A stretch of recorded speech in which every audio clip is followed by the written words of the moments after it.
Hello and good morning दोस्तों, कैसे हैं आप लोग। अगर आप रिसर्च से जुड़े हुए हैं तो आपको मेजरमेंट की ज़रूरत पड़ेगी ही पड़ेगी डाटा को नापने के लिए।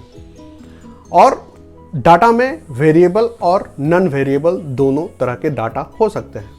वेरिएबल का मतलब वही डाटा है जिसका मान बदल जाता है। अगर मैं कहूं कि 10 आदमी का हाइट क्या है तो किसी का कुछ होगा, किसी का कुछ होगा। यानी अगर हाइट हमारा वेरिएबल है तो पर्सन टू पर्सन वेरी करेगा। तो डाटा का मूल्यांकन, उसको नापना, उसकी प्रवृत्तियों को जानना, उसके बारे में अच्छे से अध्ययन करना रिसर्च का पार्ट है। This is the part of the research. इसलिए अगर आपको मेजरमेंट के बारे में कंफ्यूजन हो कि रिसर्च में यह क्या होता है, कैसे मेजर किया जाता है, तो वीडियो के अंत तक जरूर देखिएगा। हो सकता है आपके पसंद का जो पॉइंट है या आपके ज़रूरत का जो पॉइंट है वह वीडियो के अंत में हो, जहां वहां आपको समझ में आए। इसलिए धैर्य बनाकर आराम से देखिएगा। अगर कुछ नहीं समझ में आता है तो आप कमेंट कर सकते हैं, पूछ सकते हैं।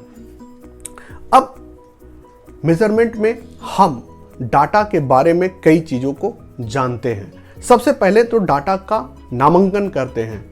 डाटा को जब तक हम नाम नहीं देंगे तब तक मेजर कैसे करेंगे। तो डाटा को पहले आइडेंटिफिकेशन के लिए जो वेरिएबल्स हैं उनको पहले नोमेनक्लेचर करते हैं, दैट इज नॉमिनल वैल्यू। यानी नॉमिनल सबसे पहला आता है जिसमें हम डाटा को कोई data A, data B, data C, data X, data Y, data Ram, data Sam, कुछ भी ऐसा नाम देकर उसको पहले आइडेंटिफिकेशन देते हैं, लेबल चिपकाते हैं। उसके बाद ये नॉमिनल मेजरमेंट है और इससे हम डाटा को आइडेंटिफाई करते हैं। दूसरा जो है वह होता है ऑर्डिनल। ऑर्डिनल मतलब डाटा का ऑर्डर क्या है। ऑर्डर यानी कि वह असेंडिंग में है, डिसेंडिंग में है, रेगुलर है, काउंटिंग है, 1 2 3 4 5 6 7 एकदम लगातार है, कंसेक्यूटिव है, या उसमें कुछ और पैटर्न है। तो डाटा का जो ऑर्डर है वह ऑर्डर हम पता करते हैं कि डाटा का एक छोटा, उससे बड़ा, उससे बड़ा, उससे जिस तरह से आप स्कूल में लाइन में लगते हैं। तो डाटा में जो ऑर्डर खोजने की तरीके हैं उसको हम ऑर्डिनल कहते हैं। यानी डाटा में कोई ना कोई ऑर्डर आप खोजिए, बिना ऑर्डर के आप समझ नहीं पाएंगे। डाटा को समझने के लिए ऑर्डर का होना जरूरी है। या तो सबसे धनी व्यक्ति सबसे पहले गिना जाएगा, सबसे निर्धन सबसे लास्ट में आएगा, या सबसे पहले निर्धन गिना जाएगा जिसको हम लोग असेंडिंग डिसेंडिंग कर सकते हैं। या वह बच्चा जो सबसे ज़्यादा नंबर लाया है, हाथ उठाओ, सबसे ज़्यादा कौन लाया, उसके बाद कौन लाया, उसके बाद कौन लाया है। या फिर हम कह सकते हैं सबसे कम किसका आया है, वो हाथ उठाओ, उसके बाद किसका कम है। तो एक ऑर्डर तलाशते हैं। ऑर्डर मतलब कि एक उसमें ऐसी प्रवृत्ति जिससे हम समझ सके डाटा को, तो इसे हम ऑर्डिनल वैल्यू कहते हैं। दूसरा जो या अगला कह लें कि जो है वह इंटरवल है। डाटा में गैप क्या है। अब मान लीजिए हमें यह पता करना है कि क्लास का जो टॉपर है और क्लास का जो फेलुअर है उसके बीच में कितने परसेंटेज का गैप है।